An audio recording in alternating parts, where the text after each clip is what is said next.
A cold autumn rain beats down on the asphalt. It pours down like a wall, without ceasing. Water flows down the streets in streams. Streetlights shine through the watery haze as blurry yellow spots. People shelter under umbrellas and run to their apartment building entrances. The city noise is drowned out by the sound of falling water. The air smells of wet concrete and rotting leaves. Evening comes quickly and damply. Asia stands under the narrow canopy of a flower shop. The shop is closed. She holds her school backpack in front of her, trying to protect herself from the splashes. She looks at the rain and thinks about her mother. Her mother is worried. Dinner is ready at home. Asia is tired. Her feet were wet this morning. Now they are freezing. She decides to run. She takes a deep breath, prepares to break into a run, but her gaze catches movement on the other side of the street. She stops. A black car is parked opposite. Next to the car is a man. He's not hiding from the rain. He stands motionless, facing the park. He's wearing a long gray coat. The collar is up. Water drips from his short black hair onto his face. He stares into space and doesn't move. Asia freezes. Her heart beats faster. She knows this face. She has seen it hundreds of times, but not in life. In a photograph. In that very photograph from her mother's jewelry box. A photograph of her father. A father who is no longer alive. She slowly retreats deeper under the awning. Her eyes are wide open. She can't look away. She compares. Facial features, straight nose, firm chin. Posture, straight back, slumped shoulders. Coat, long gray, double-breasted. The same as in the photograph. Coincidence? She peers closer. The resemblance is unnerving. She thinks, this is impossible. She's tired. Her eyes are failing her. It's just a similar man. There are many coats like this, but her instincts scream for something else. She looks again. The man turns his head. His gaze slides down the street. He doesn't notice her. He looks through the rain. Asia presses her back against the cold display case. Her hands are shaking. She can't just leave.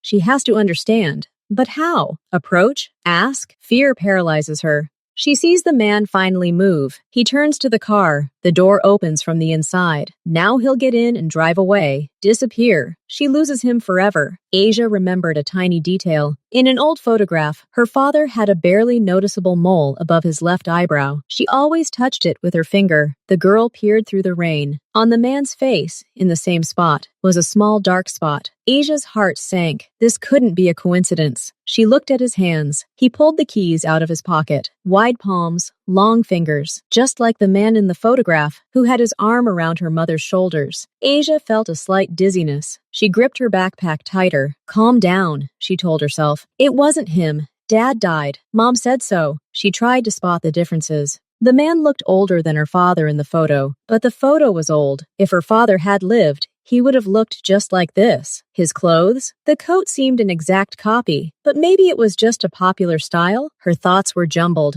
Fatigue, stress from the test, heavy rain. All of this could affect her perception. She wanted to believe it was a stranger. It was easier and safer that way. But another part of her insisted, what if Mom was wrong? Or lying? Asia immediately pushed the thought away. No, Mom hadn't lied. She'd seen her tears. She'd cried over that box herself, but the resemblance didn't disappear. The longer she looked, the more convinced she became. This wasn't a trick of the light. Before her stood a living man, a replica of her dead father. This violated every law of her world. She was afraid to approach him, even more afraid to leave and never know the truth. The man sighed, as if awakening from his thoughts. He reached for the car door handle. The door was already slightly open. Now he would get in, and the car would move off. He would disappear into the stream of traffic and rain. Forever. Asia realized she couldn't live with this forever. Doubts would eat her up. She imagined looking at the photograph over and over again, searching for refutations and confirmations. It would become an obsession. Instinct overcame fear. Her legs carried her forward, straight into the wall of rain. She didn't think about cars or rules. She ran across the street without looking either way. Water lashed her face, stinging her eyes. She reached the car just as the man, Jinho, was leaning over to get in. She touched his sleeve. The material of the coat was thick and wet. "Sorry!" she cried, her voice shaking. Jinho turned around. His gaze was empty and tired. He stared right through her, still lost in his thoughts. He simply waited for her to stop bothering him, and then Asia blurted it out. The words came out on their own, without her even realizing it. You look like my father, the one who's gone." She fell silent, gasping for breath. Water from her hair ran down her cheeks. She looked at him, afraid of his reaction, afraid he would get angry, afraid he would turn away indifferently. But most of all, she was afraid he would confirm her wild guess. The words sounded loud and awkward. Asia realized it immediately. They hung in the wet air. She stood under the streams of rain and looked at the man. Water poured into her eyes. She couldn't tell if she was crying or just the rain. She said it. She forced it out. "He looks like his father." Now he was looking at her. His face was close. She saw every detail, the very same details from the photograph. It made it even more terrifying. Asia waited. She waited for him to say, "Move away," or what? Maybe he'd just remain silent. Maybe his driver would get out and push her away. She braced herself for anything, but he did nothing. He simply stared, and there was no anger in his gaze.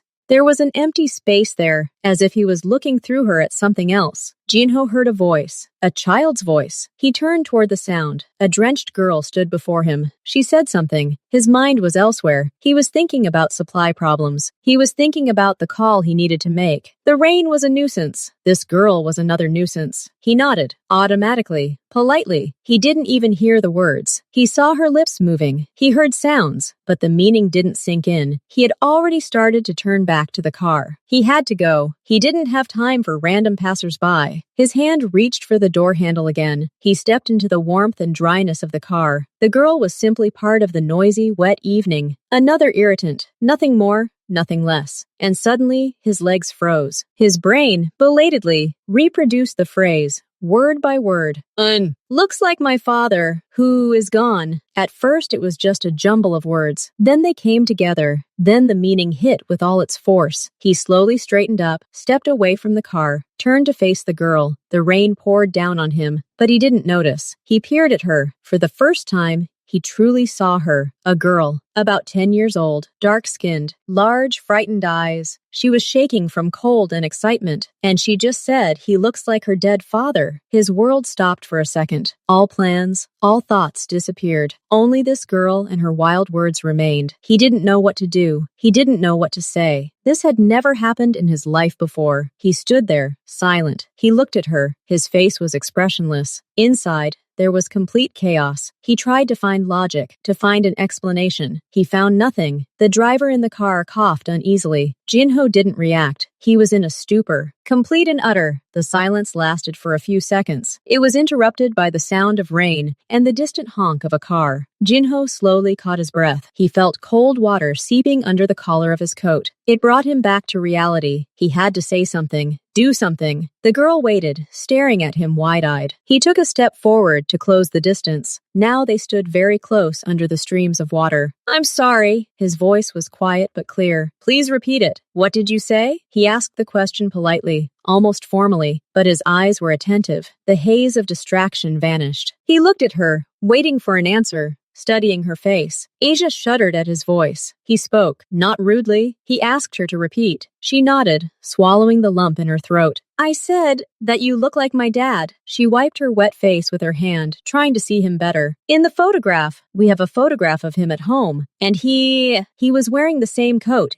"Exactly." She pointed at his coat, at the wide lapels, at the large buttons. Her voice trembled, but her words were clear. The same gray, the same long, and the same buttons. She looked him straight in the eyes. "Mom said he was gone, but you're like him, alive." She fell silent, afraid she'd said too much, but it was true. This detail, the coat, seemed the most important piece of evidence to her. A face could be mistaken, but not such strange, distinctive clothing. Jinho listened in silence. His gaze slid down his coat, then back to the girl's face. He didn't remember anyone else having a coat like that. It had been custom-made several years ago. The coincidence seemed impossible, but that wasn't the point now. He looked at her again. She was alone, soaking wet. It was getting dark outside. The downpour continued. Leaving the child in this state was out of the question, no matter what she said. His brain, accustomed to quickly assessing the situation and making decisions, switched gears. Was the girl potentially dangerous? No. Did she need help? Yes. Could he provide it? Yes. He nodded, more to himself than to her. "You need to go home," he said firmly. His tone became businesslike, devoid of emotion. "You can't sit here alone in this weather." He opened the car door wider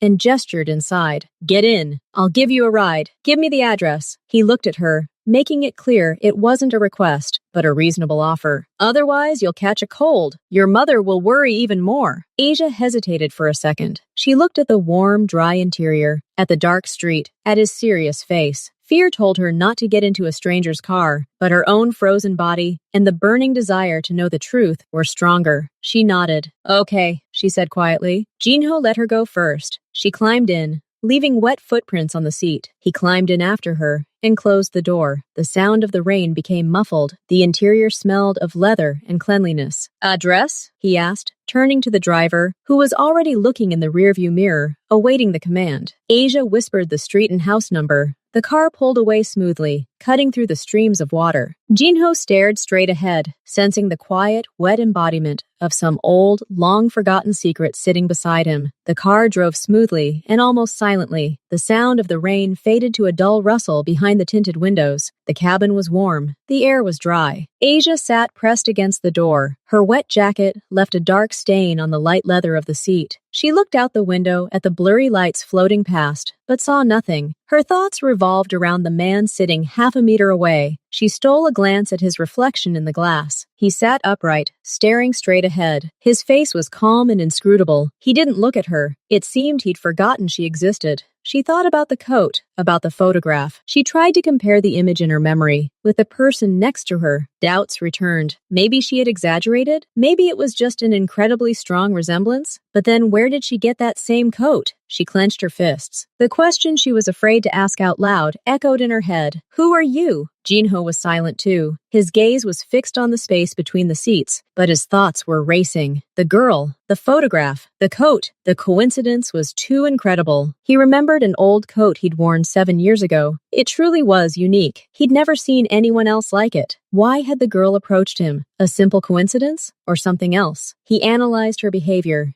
Genuine fear, sincere anxiety. She didn't look like a fraud. She looked lost. His brain, accustomed to seeing a catch and calculation in every action, didn't find it here. This bothered him more than anything. Asia said quietly. The car stopped at this curb in front of a 5-story brick building. The house was old but well-maintained. Lights were on in several windows. Jinho glanced at the entrance. Nothing special. A typical residential area. He nodded to the driver, signaling him to wait. Asia reached for the door handle, but then froze. She turned and looked at him. "Thanks for the ride," she muttered. "You're welcome," he replied, his voice neutral. "Go quickly. You'll freeze." He got out of the car, too. He hadn't planned it, but something compelled him to do it. Perhaps a sense of duty to see the child to the door. Perhaps a strange, inexplicable desire to see where she would go, or the question that still hung in the air between them. They walked a few steps to the entrance. The rain was still pouring, but here, under the small overhang, it was a little drier. Asia took out her key, but didn't open the door herself. Instead, she knocked on the dark green door of apartment number 7.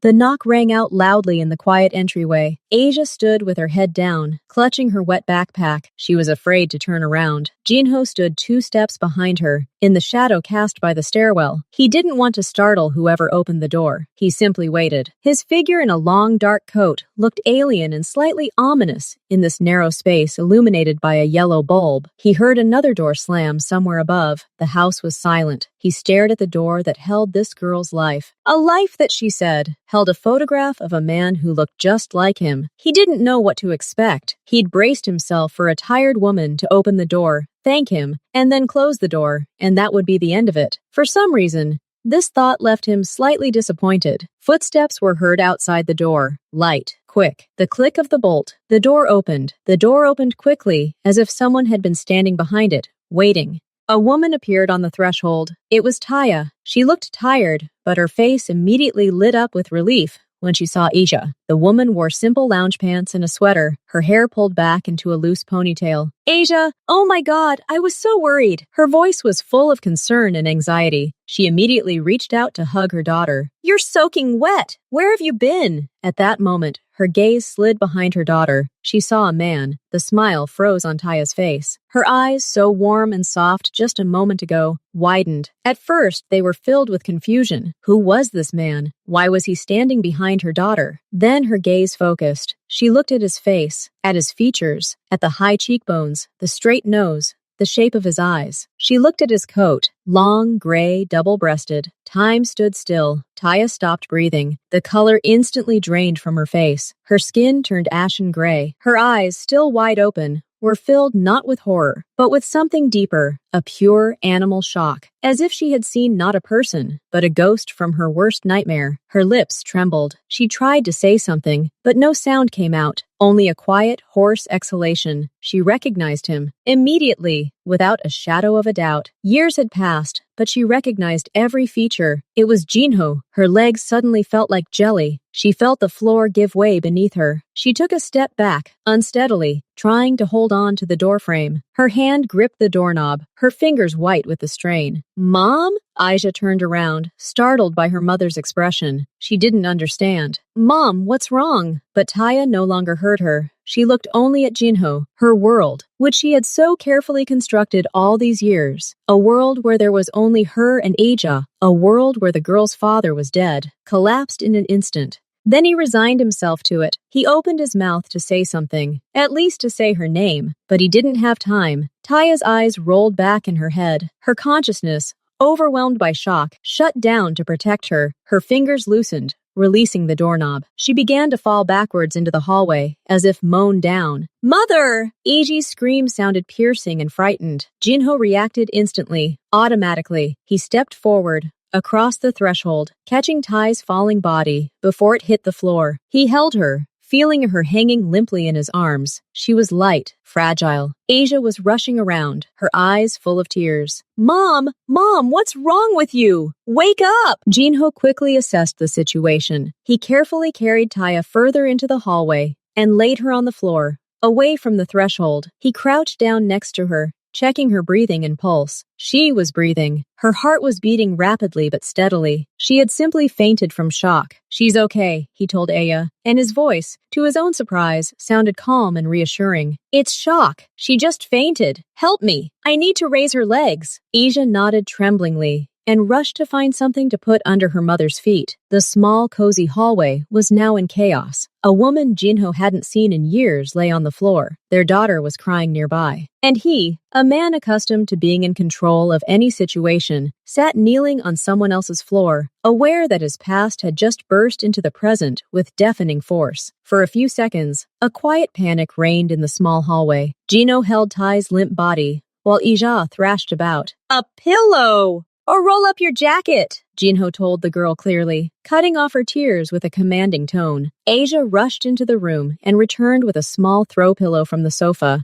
Jinho carefully lifted Tai's legs and placed the pillow under her ankles to improve blood flow to her head. His movements were confident and quick, like those of someone familiar with basic first aid. "Open the kitchen window. Let some air in," he continued. Aisha rushed to do the job. She heard him speak calmly and deliberately to her mother, even though she was unconscious. "Breathe, it's okay. You're safe." His voice sounded like an anchor in the chaos. Asia returned, breathing heavily. She fell to her knees next to her mother, stroking her hand. "Mom, please wake up." After a minute that felt like an eternity, Taya's eyelids fluttered. She groaned softly. Consciousness returned slowly, through the depths of shock. "Mom!" Asia almost screamed with relief. Jinho motioned for the girl to be quiet. He continued to squat nearby, watching closely. Taya slowly opened her eyes. At first, she didn't understand anything. Then she saw the ceiling, the familiar chandelier. Then she saw her daughter's tear-filled face leaning over her. And only then did her gaze, still clouded, find the man sitting next to her. Memory and awareness struck with renewed force. She tried to push herself up on her elbows, but weakness and dizziness pressed her to the floor again. "Lie still," Jinho said. His voice was even, but there was no warmth in it. It was a statement of fact. "You fainted.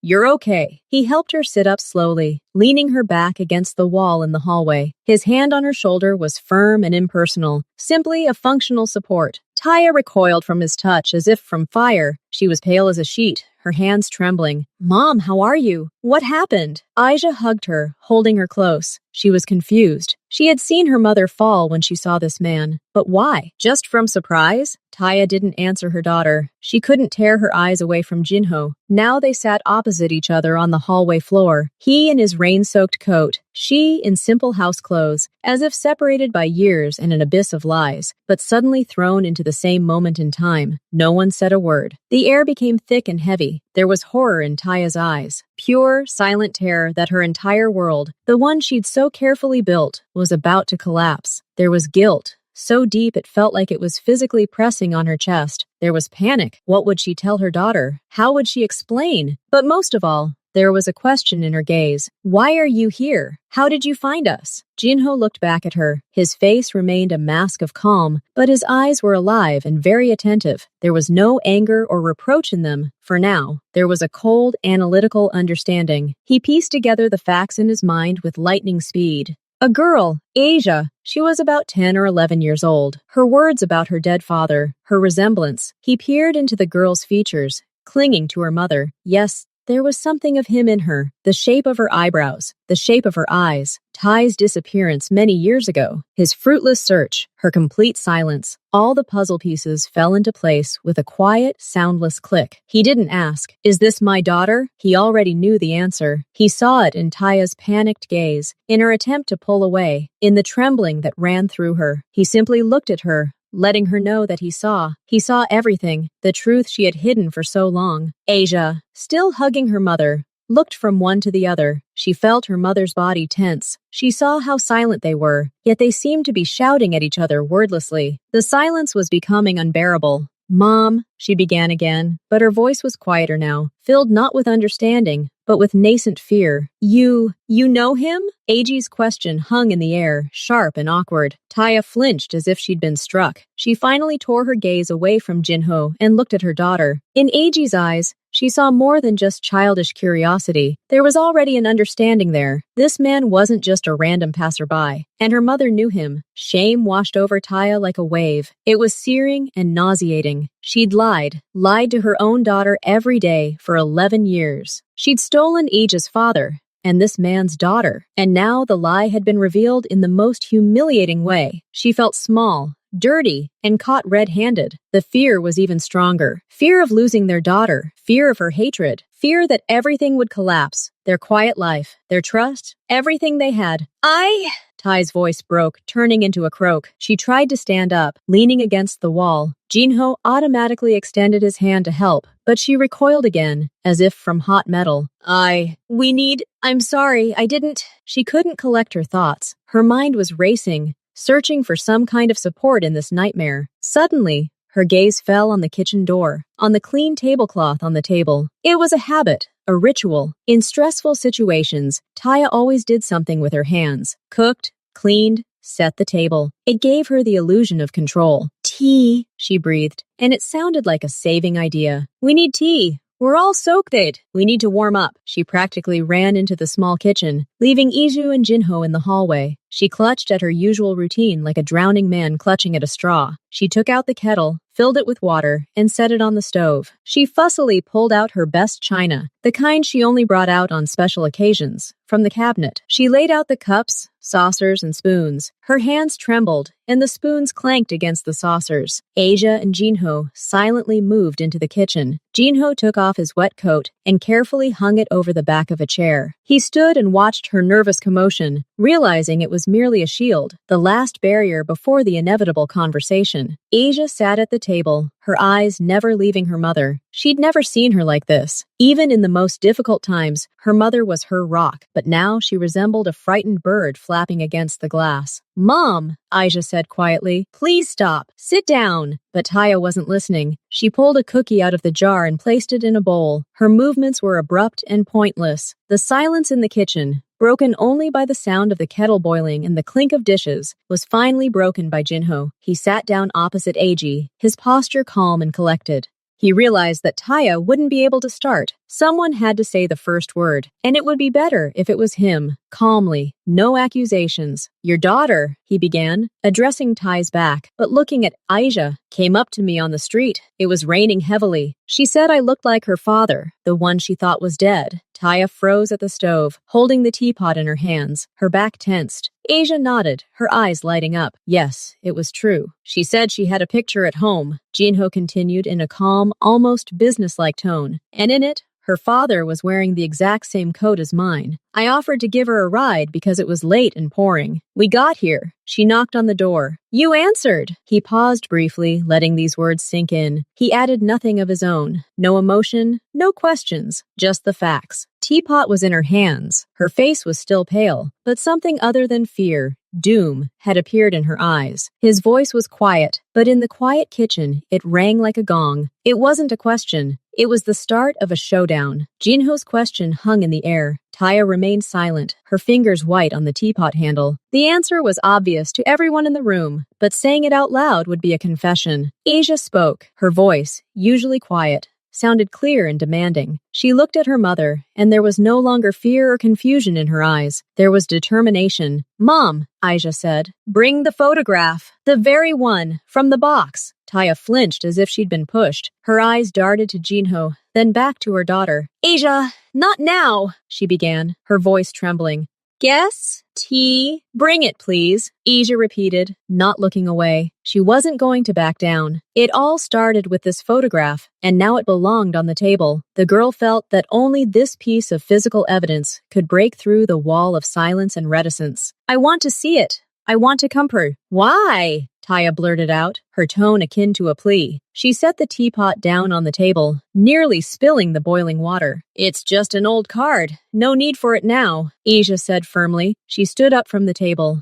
If you don't bring it, I'll find it myself. It's in the nightstand in the bedroom, right? In the blue box. Taya closed her eyes, as if hoping that when she opened them, everything would be gone. But when she looked again, Jinho was sitting at the table, waiting. His face was impassive, but his presence filled the small kitchen, oppressing her, and her daughter stood before her, demanding the truth Taya had so carefully buried all these years. Please, Mom, Asia said again, and for the first time, tears appeared in her voice, not from fear, but from despair and an incomprehensible hurt. I have to know. Why does he look like me? Why are you so scared? I'm not a little girl. Bring me a photo. Jinho didn't interfere. He watched. He let the girl lead this conversation. It was both wise and cruel. Taya saw in her daughter's eyes what she feared most, the dawning mistrust, a crack in the absolute trust that had existed between them, and she realized she had lost. If she refused now, that crack would become an abyss. She walked slowly, as if her legs were made of lead, to the bedroom. The minute she spent in the bedroom felt like an eternity. The kitchen was oppressively quiet. Asia sat down, staring at the doorway. Jinho looked at his hands, folded on the table. Finally, Taya returned. In her hands was a small wooden box with inlay. She held it as if it were red hot. She walked over to the table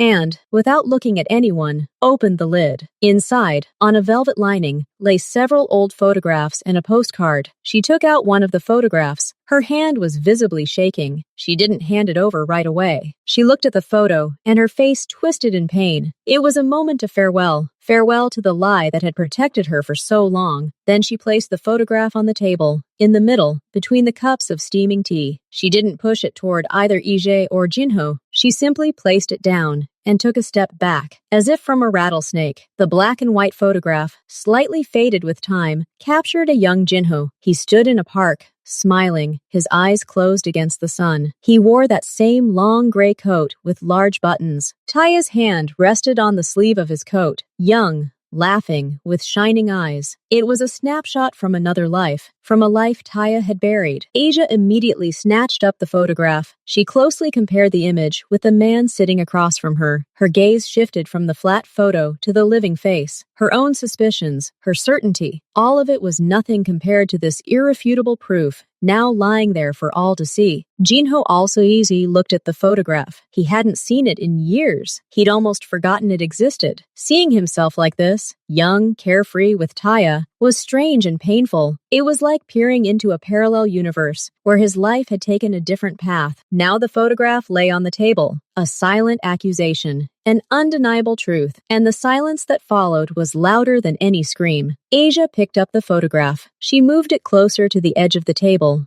next to where Jinho sat. Her gaze moved from the paper to his face, again and again. First, the general impression: shoulders, posture, matches, then the details. The shape of the eyebrows, the line of the jaw, the same curve of the lips, even if they were pressed together now and stretched into a smile in the photo. Coat, exactly the same. Same cut, same buttons, same collar. She looked for differences. Any differences? Maybe his nose was different? No. Maybe his ears? No. Maybe a mole above his eyebrow? She looked at the photo, then at his face. The same place, the same small dark spot. Time had added wrinkles around his eyes, a slight sternness to his gaze. But the foundation, the skeleton, were identical, as if the man in the photograph had simply aged 10 years. Asia slowly lowered the photograph onto the table. She no longer looked at it. She looked at Jinho, at a living person. All her doubts, all her hope, and all her fear merged into one firm, icy certainty. "It's you," she said simply. Not a question, a statement. Then Asia turned her head and looked at her mother. Taya was leaning against the kitchen cabinet, as if she couldn't stand on her own. Her eyes were full of tears, but she wasn't crying. She looked at her daughter with the expression of someone awaiting a verdict. The air in the kitchen became thick and heavy. Even the kettle stopped hissing. Asia placed her palm on the photograph. "Mom," her voice was quiet, but in this silence, it was like a blow. "Who is he?" She didn't add anything else. There was no need. Her entire world now hinged on the answer to that question. Jinho was looking at Taya too. He wasn't helping her. He was waiting. He was giving her the opportunity to say it herself. It was her right and her duty. Taya opened her mouth, then closed it. She hugged herself, as if to protect herself from the cold. She saw her daughter's gaze change. It no longer held childish trust. It held a demanding, painful search for the truth. "Aisha," she began, and the name sounded like a groan. "Who is he?" the girl repeated, and for the first time there was a firmness in her voice,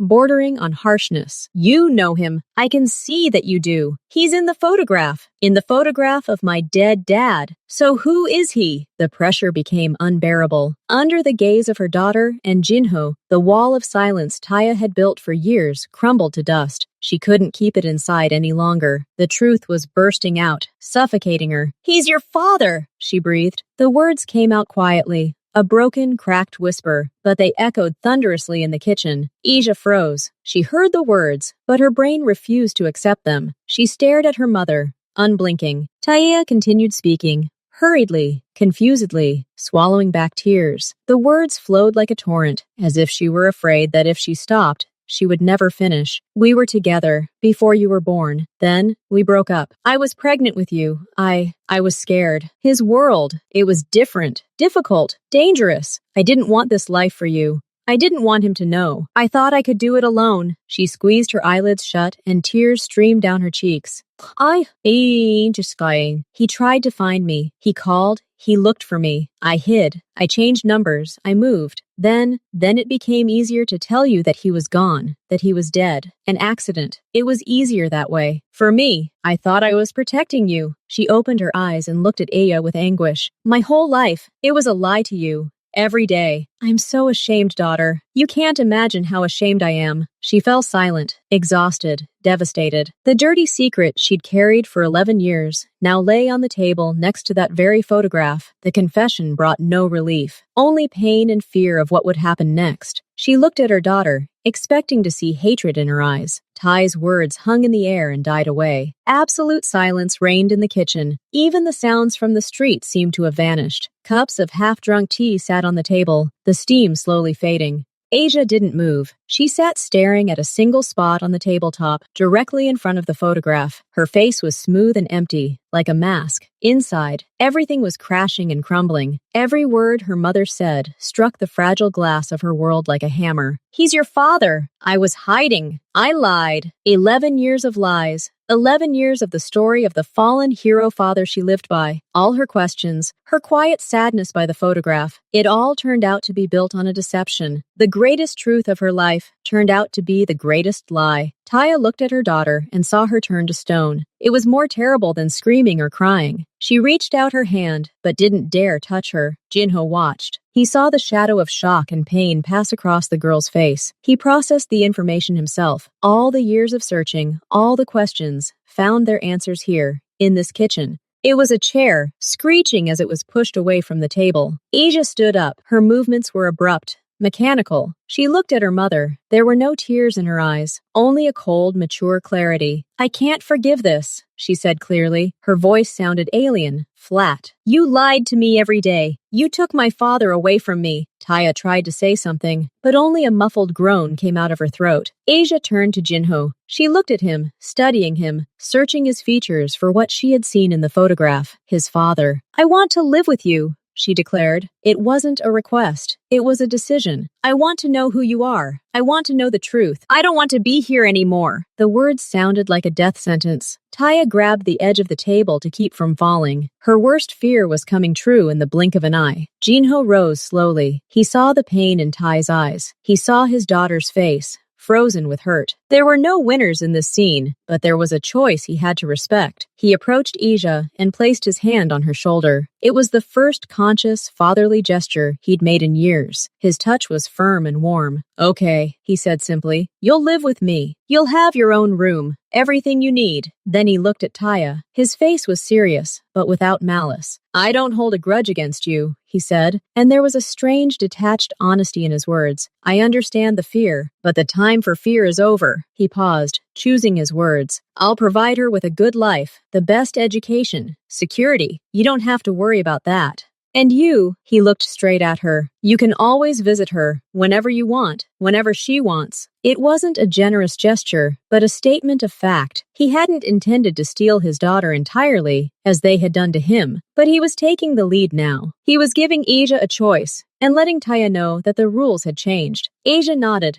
agreeing with his words. She didn't look back at her mother. She picked up her photograph from the table and clutched it tightly in her hand. "I'll go pack my things," she said, and walked out of the kitchen towards her room. The two adults remained in the kitchen, separated by years of deception and a silent agreement about a future that had only just begun. Jinho picked up his coat. The deed was done. Jinho stands in the doorway of Eiji's small room and watches her pack her things into a duffel bag. She does it quickly, almost furiously, grabbing clothes and books from the shelves without sorting them. Her movements are sharp, angular. She's not crying. She's simply gathering her things, like a soldier about to leave. Taya doesn't enter the room. She stands in the living room, leaning against the wall, staring into space. Her face is wet with tears, but she only lets out quiet, broken sobs. She knows any protest now will be futile. She's burned all bridges with her confession. Asia zips up her bag. She looks around the room. The pink wallpaper, the cartoon posters, the neatly made bed. This is her childhood. She turns and leaves, not looking at her mother. "That's it," she says to Jinho, passing by Tai. "Asia," Taya whispers, but her daughter doesn't stop. Jinho takes the heavy bag from her hands. "Let's go," he says softly. They leave the apartment. Jinho carries the bag. Asia walks alongside, holding only the wooden-framed photograph she'd picked up from the table. She doesn't look back as the door slams shut. The car is waiting at the entrance. The driver, the same one, immediately gets out and opens the door. He casts a quick, professionally dispassionate glance at the girl and her bag, but asks no questions. He takes the bag from Jinho and puts it in the trunk. The ride is completely silent. Asia looks out the window, but this time she sees the streets. They're getting wider, the houses larger and more expensive. They're entering a neighborhood she'd previously only seen on TV or from a bus window. Tall buildings with plate glass windows, well-kept parks behind wrought iron fences. The car stops in front of a nondescript but enormous gray house. It's not a mansion,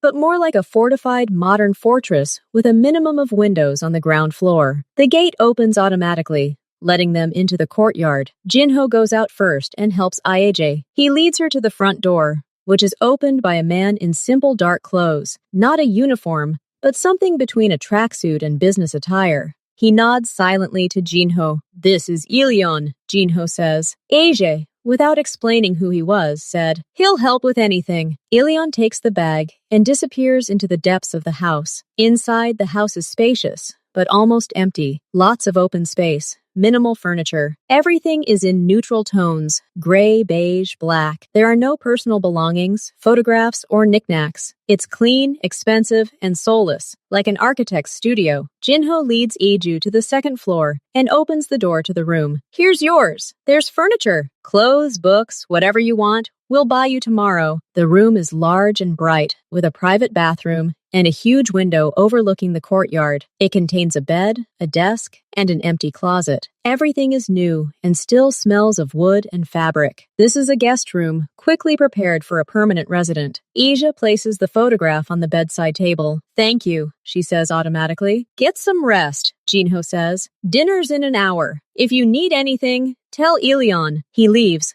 leaving her alone. Asia sits down on the bed. She looks at the bare walls, at her bag in the middle of the vast room. The numbness begins to recede, and a new reality slowly takes its place. She is in her father's house, a father she doesn't know, a father whose existence she was lied to about. She doesn't feel pain now. She feels empty and very quiet inside. And in this silence, questions begin to arise. The first and most important one is, why? Ilyonon brings the food. Simple but expensive dishes. Jinho eats little and silently. Asia picks at her food with a fork. Thank you, she says again, not knowing what else to say. Jinho nods. The silence stretches on again. But it's different now. Not shocking, but heavy, uncomfortable. Asia feels like she has to ask him something. Otherwise, why is she here? She puts down her fork. Why did you break up?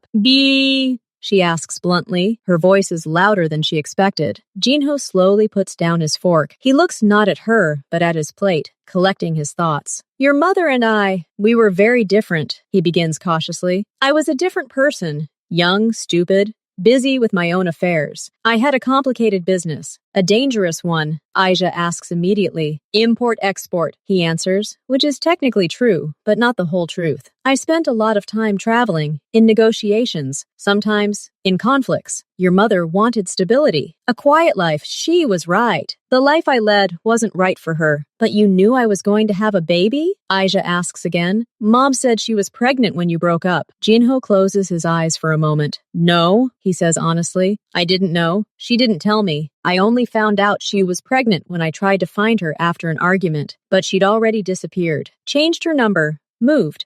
Then I found out that she didn't want to see me, that she was afraid of what I would bring into your lives. What could you have brought? Asia insists. She senses he's holding something back. Jinho looks at her, his gaze serious and sad. Danger, Asia. Worry, constant fear. Your mother didn't want this for you. She wanted you to grow up safe, go to a normal school, have normal friends. In her world, in the world she built for you, there was no place for people like me. But you're my father, Aisha says, her voice shaking. You were meant to be in my life. She had no right to make that decision for both of us. She had the right to decide for you, Jinho corrects quietly. She was your mother. She tried to protect you the way she saw fit. Yes, she made a mistake. She lied, but her motive was fear, not malice. Aya is silent, processing this. The anger at her mother still burns brightly within her, but in her father's words, she hears not justification, but understanding, as if he doesn't judge Taya, even after everything. Do you still love her? Comes her next question. Unexpected, even for herself. Jinho leans back in his chair. It's the most personal question of the evening, he says finally, avoiding the word love. I respect her strength, her determination. Fear is a bad advisor, but it makes people strong when they protect their children. No, I'm not angry with her, but what she did, it's over between us. Only you remain. Asia looks at her hands. She thinks of her mother, alone in their quiet apartment. The feeling of emptiness returns, but now it has a new note, a vague understanding of the complexity of the adult world. Everything is not as black and white as it seemed an hour ago. What will happen now? She asks. To me? To school? To my friends? You're here now, Jinho says. You'll go to a new school, a good one. You'll make new friends. You'll be safe. And your mom? She'll know where you are. When you're ready to talk to her, you can. Asia says quickly, her voice hardening again. Not now. Okay, Jinho agrees. Not now. He gets up from the table. Tomorrow we'll go buy you everything you need. Now go and rest. It's been a long day. Asia nods and goes to her room. She lies down in the new, unfamiliar bed and stares at the ceiling. Her father's words swirl in her head. Dangerous business. Conflicts. Danger. She remembers the gloomy, fortified house, the silent Ileana, a silent car with tinted windows. Who is her father really? Just a businessman? Or something more? And why, despite all his talk of danger, does she feel strangely safe here in this cold fortress? Because he's strong? Because he's not afraid? She turns on her side and looks at the photograph on the nightstand. A smiling young man in a coat,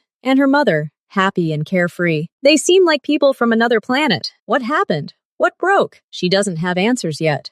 But now that the initial shock has passed, she wants to find them. She wants to understand her father, to understand the truth about why her life turned out the way it did. And the first step will be tomorrow, a new day in a new life that has only just begun. Asia wakes to an unfamiliar silence. In their old apartment, there were always sounds from the street, neighbors, and the elevator. Here, there's complete, profound silence, broken only by the ticking of a clock somewhere in the distance. Sunlight streams through the large window, illuminating the empty walls of her room. Over breakfast, Jinho invites her to go shopping. He says it simply, like a normal father heading to the mall with his daughter. But when they approach the garage, Asia sees not one, but 3 identical dark cars. One has the hood open, and a man is checking something. It's not Ilion, but someone else, dressed in equally simple dark clothes. He nods silently to Jinho and gives Asia a quick, assessing glance. Not threatening, but rather analytical, as if examining a new element in an equation. "We'll take this one," Jinho says, pointing to the car in the middle. The driver, another stranger, is already behind the wheel. The ride itself is silent. Asia glances out the window. She notices their car isn't going straight. It's making several seemingly unnecessary turns. The driver keeps checking his mirrors. Jinho sits relaxed, scrolling through his phone, but his eyes occasionally flicker to the rearview mirror. It's not paranoia, it's habit, a safety ritual. They are met by a manager in a large, gleaming shopping center, usually reserved and dignified. He becomes almost obsequious upon seeing Jinho. "Mr. Lee, we are honored. Everything is ready. A personal escort will be with you." "No need," Jinho replies dryly. "We're just going for a walk." They stroll through the boutiques. Jinho offers Asia the chance to choose whatever she wants. Clothes, shoes, gadgets. He doesn't look at the prices. He nods, and the sales assistants immediately pack the items he's chosen. His credit card, a plain black card with no markings, appears and disappears in a second. But Asia barely notices the things. She watches the people, 2 men in casual clothes, hanging around nearby,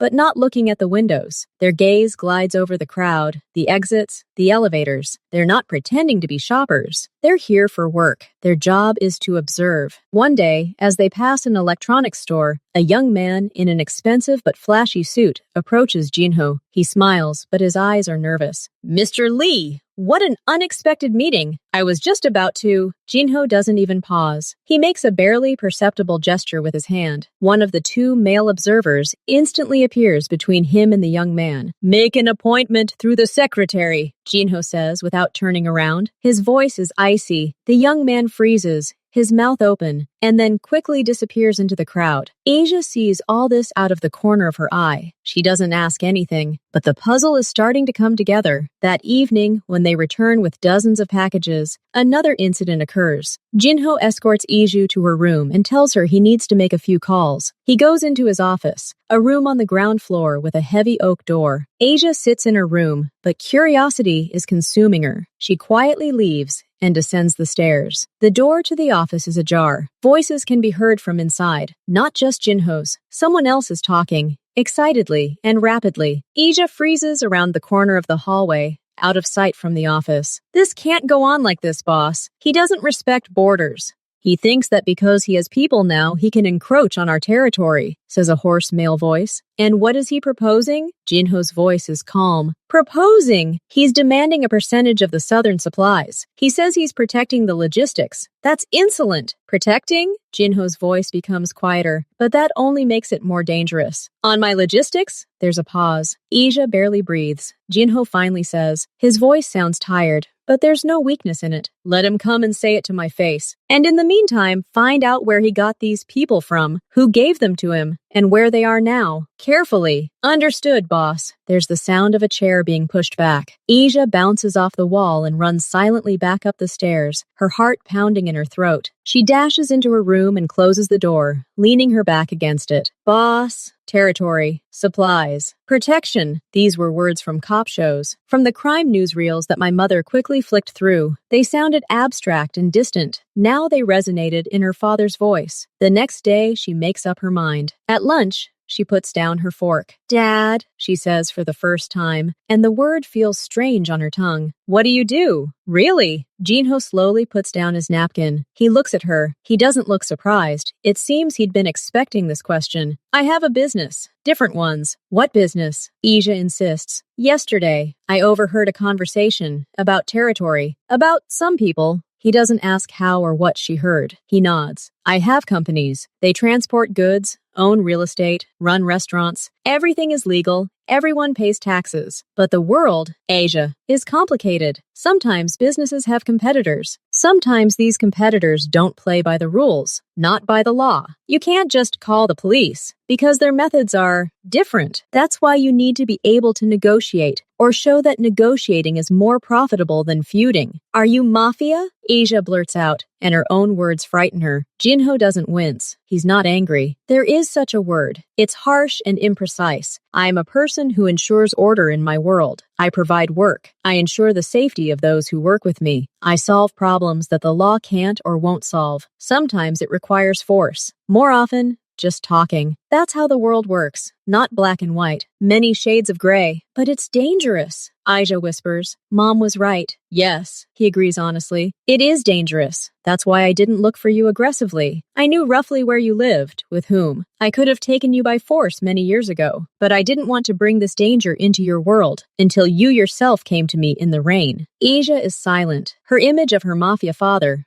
conjured up from movies, collides with reality. This man doesn't shout or brag. He's calm. He reads the newspaper in the morning. He asks how she liked the omelet. And yet, with a single phone call, he can decide someone's fate. He lives in a fortress because he has enemies. Are you someone? She can't finish. I protect what's mine, he replies, avoiding a direct answer, but his gaze hardens. I protect my people, my family, and now you. It takes more than just money, Iya. It takes respect, and sometimes fear. Without fear, respect quickly disappears. Later that evening, Ilian brings her a laptop and phone. He sets them on the table. Father told you what you need. There's a shortcut on the phone, a red button on the side. Press it, and you can call him or me right away. Always. Even if the screen is locked, carry it with you at all times. Asia picks up the phone. It's heavier than it looks. There really is a barely visible red button on the side, under a rubber flap. It's not a toy. It's a safety device. She goes to bed, but sleep won't come. She thinks about her father, about his quiet strength, about his dangerous world, into which she has now been immersed. Her mother feared this world and hid her from it. But now, once inside, Asia doesn't feel the all-consuming fear she expected. She feels anxiety, curiosity, and a strange, incomprehensible sense of security. Her father is a storm, but he stands between it and her. He is a wall. She stands and goes to the window. In the courtyard, under the soft light of the street lamps, she sees Ilian's figure. He's not just standing there. He's making a slow, methodical patrol of the grounds. He's not a uniformed guard. He's a soldier. Her soldier, on her father's orders. Asia returns to bed. She no longer has easy answers. There's a father who loves her, but whose love exists in a world of shadows and silent threats. There's a mother who lied, but out of love and fear. And then there's herself, a girl on the border between two worlds, who must now decide how to live with a truth that turns out to be far more complex than a lie. Half a year has passed. Asia's life. She attended a prestigious private school, where she adapted surprisingly quickly, not because of the money, but because of her innate intelligence and the inner resilience born of the upheavals she had endured. She made new friends, but she told none of them about her family, her address, her father a businessman who was often on the road, a standard set for the area. Jinho kept every promise. She had not just a room, but an entire wing of the house, furnished to her taste, books, music, even a small telescope by the window. He didn't become an intrusive father, but he was there. They ate dinner together, when he was in town. He asked about school, about her thoughts, listening attentively. Sometimes they simply read silently in the same room. It was a tender, careful connection, growing day by day. He never again spoke to her directly about his work, but she learned to read the signs. A tense call late at night, and the next morning, Elian was especially vigilant, with a second car following behind. Brief, businesslike visits by stern men to the office, leaving the house smelling of expensive coffee, and a subtle, barely perceptible tension. She saw how he was simultaneously respected and feared, and she understood the main thing. His strength lay not in shouting and threats, but in icy calm and absolute predictability. His word was law. His revenge was mathematically precise. His defense was impenetrable. One day, returning from school, she saw a tearful woman standing at their gate, trying to explain something to Elian. Asia recognized her as the wife of the insolent young man from the shopping center. An hour later, Jinho, without raising his voice, said just one sentence on the phone. "Your wife begged at my gate. Next time, she'll beg at the hospital." Understood? The woman was never seen at their house again. Asia realized she lived within a source of power, dark but real, and this power now protected her too. But in the silence of her room, she thought about her mother. The initial anger and resentment subsided, leaving behind a complex sadness. She saw messages from Taya. At first, desperate, full of apologies, then simply asking, "How are you? How was school? Have you eaten?" Asia didn't answer, but she didn't block the number either. The turning point came on a cold January evening. Jinho had flown away for a few days on business. The house, already quiet, was plunged into complete silence. Asia sat poring over her textbooks, her thoughts elsewhere. She picked up that very photograph, happy faces, her mother's smile, which she hadn't seen in years, and she realized she wasn't missing the false life they'd built for her. She missed her mother, her laughter, her scent, lingering on the old clothes in the closet, her anxious, suffocating, but true love. She picked up the phone and dialed the number. "Hello?" Ty's voice sounded instantaneous, halting, and full of hope. "Mom, it's me." There was silence on the other end, and then quiet sobs. "Asia, my sunshine, forgive me." "Not now, Mom," Asia interrupted, her voice softer than she'd intended. "No apologies now. I want to see you." Jinho arranged the meeting, or rather, he agreed to it when Asia asked. He didn't ask any unnecessary questions, simply nodded. "Tell Ilion when and where. He'll ensure safety." He didn't offer neutral territory or his presence. He entrusted that to her. They met in a small, cozy cafe in the city center, far from their old neighborhood and the new Iji fortress. Ilion sat at a table near the exit, engrossed in a newspaper. Unremarkable. Taya arrived first. She looked 10 years older. But when she saw her daughter enter the cafe, her face lit up with such a pure, unbridled light that it took Asia's breath away. It was awkward at first. Hugs, tears, silence. Then the conversation, timid and cautious. Taya talked about work, about her neighbor. She didn't ask about Jinho. Asia talked about school, about astronomy, which she'd become interested in. She didn't talk about security, about the late-night calls, about the life lessons she was learning. Asia said suddenly, looking into her cup of cocoa, "Not completely. I'm still hurt. And upset." Taya nodded, barely holding back new tears. "I know. I'm not waiting.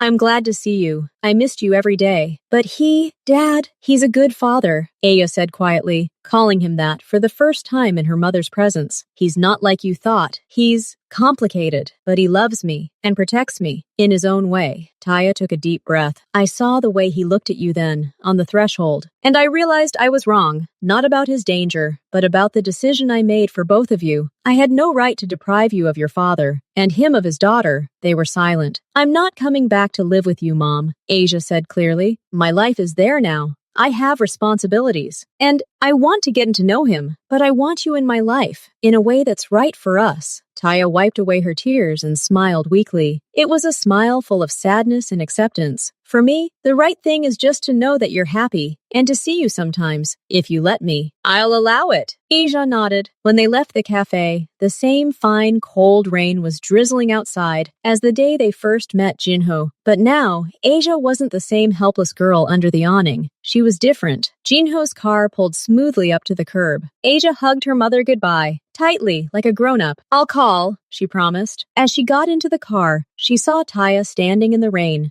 watching her go, not with despair, but with a quiet, bitter hope. In the car, Asia silently looked out the window. Is everything okay? Ilion asked, meeting her gaze in the mirror. Yes, Asia answered. Everything is as it should be. Jinho was waiting for her at home. He had returned earlier. He was standing by the fireplace in the living room, without turning on the light, watching the flames. How was the meeting? He asked without turning around. It's hard, but it's good, Asia said, coming over and standing next to her. She looked at the fire. Thank you for letting go. She's your mother, he said simply. You have a right to her, and she has a right to you, within the boundaries you set. He placed his hand on her shoulder, a gesture of acceptance and respect for her choice. Asia realized her story hadn't ended that rainy evening. It had simply begun. She no longer had one simple truth. There was a complex, multifaceted reality. There was a mother broken by fear and love. There was a father whose love was a fortress of steel and silence. And there was herself, a bridge between the two shores of her life. She was no longer just a girl. She was Asia, the daughter of Taya and Jinho. And her future was not predetermined by the past, but was built by herself, step by step, under the cold autumn rain, which no longer frightened her.